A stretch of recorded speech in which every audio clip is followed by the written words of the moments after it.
Fernando Chelier, escritor y poeta.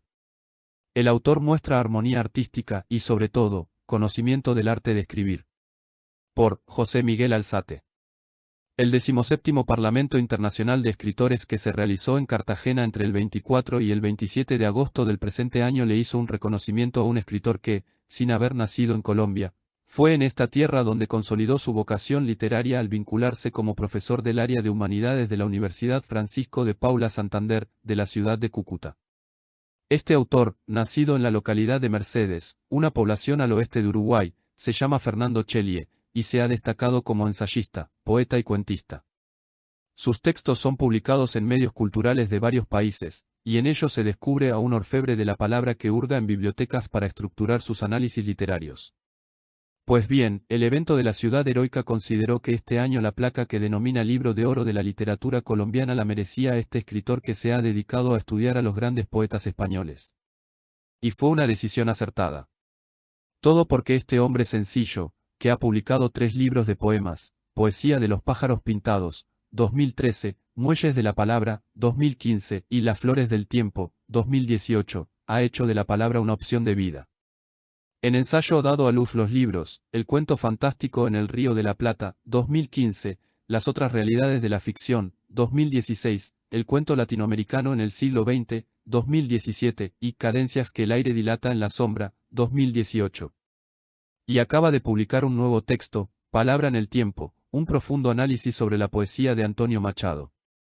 El reconocimiento otorgado por el Parlamento Internacional de Escritores motiva este artículo sobre la obra literaria de Fernando Chelier. Todo porque como ensayista es profundo en el análisis, como poeta, acertado en las metáforas, y como cuentista, afortunado en la narración. El descubrimiento del amor fue el motivo para que este escritor que en su prosa exalta a los creadores de belleza echara raíces en esta tierra que desde el día en que llegó lo acogió como uno de los suyos, brindándole cobijo para que pudiera hacer realidad su sueño de construir futuro a través de la palabra. Fernando Chelier ha dedicado su existencia a desentrañar el universo narrativo de reconocidos escritores, descubriendo los secretos de su producción literaria. ¿Cómo empezar a hablar sobre la trayectoria literaria de Fernando Chelier, un ciudadano uruguayo que llegó a nuestro país en el año 2011 para dedicarse a la cátedra universitaria, al mismo tiempo, a escribir poesía y ensayo? No de otra forma que acercándonos al escritor y al poeta para abordar con sentido crítico su mundo creativo. En sus 8 libros publicados, entre poesía y ensayos, se advierte, por un lado, la inspiración sentida de un poeta que ha tomado la palabra como elemento creativo para expresar sus alegrías interiores, por el otro, el análisis certero de un crítico literario que desmenuza la creación de un cuento para encontrar las claves de su escritura. En los dos géneros literarios, el autor muestra armonía artística y, sobre todo, conocimiento del arte de escribir. Hablemos sobre su poesía. En los 3 libros arriba enunciados se advierte la voz de un hombre que toma la palabra como herramienta para expresar no solo sus vivencias personales sino su admiración por el mundo en que vive. Sobre estos poemarios se puede decir que la palabra está ahí, clara y expresiva, desnuda, refulgente y divina, con fuerza vital, ataviada de escarcha y sombras, vestida de seda, fresca como el viento, bañando con su fuerza el paisaje, cubriendo con su manto invisible las noches y los días. Fernando Chelier es un poeta que sabe vivir con alegría su oficio, que deja el alma en lo que escribe. No es de esos poetas que solo cantan a la soledad y a la angustia, sobre la muerte o la desesperanza. Su poesía es alegre, vital, poblada a veces de saudades. En el poema Cuerpo vivo que va cantando, Fernando Chelier dice: sigo siendo poeta, constructor de sueños con andamios de palabras. Las busco, las palpo, las degusto, y las ubico en una cuerda celestial. Hay en este poema una voz que expresa su admiración por el lenguaje y, ante todo, su gusto por decir cosas con sentido poético. Me trae a la memoria a un poeta caldense, Javier Arias Ramírez, que escribió sobre la palabra un texto hermoso. Es como si Chelier lo hubiera leído. La única diferencia entre los dos poemas está en su extensión.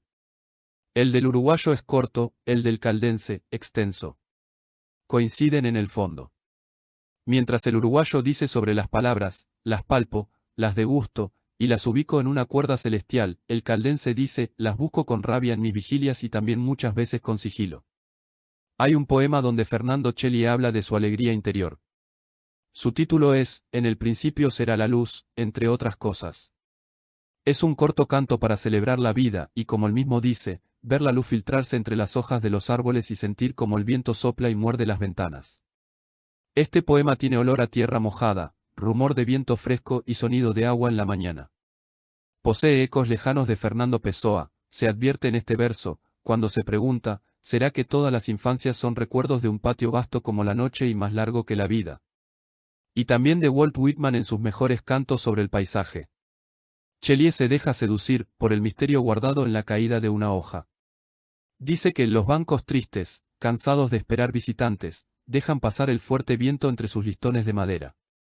Fernando Shelley canta con alegría, qué lindo día para nacer. Lo dice en uno de sus poemas mejor logrados. Sobre su poesía se podrían decir las mismas palabras que utilizó Sergio Marentes en el prólogo a la antología, Cuando las lluvias tengan otro color, de Luis Cruz Villalobos. En estos libros hay aromas que nos regresan a la infancia y al principio de todo, así como hay sonidos que nos alejan de la guerra, música para adormecer a la muerte y corrientes de aire que, además de llevar hojas secas en su viaje, nos elevan por los aires mientras las aves vuelan por debajo de nosotros. Esto lo advierte el lector cuando se encuentra con un verso como este: algunas veces veo en el estanque sobre un tapete de luz infinita temblar de frío a la luna.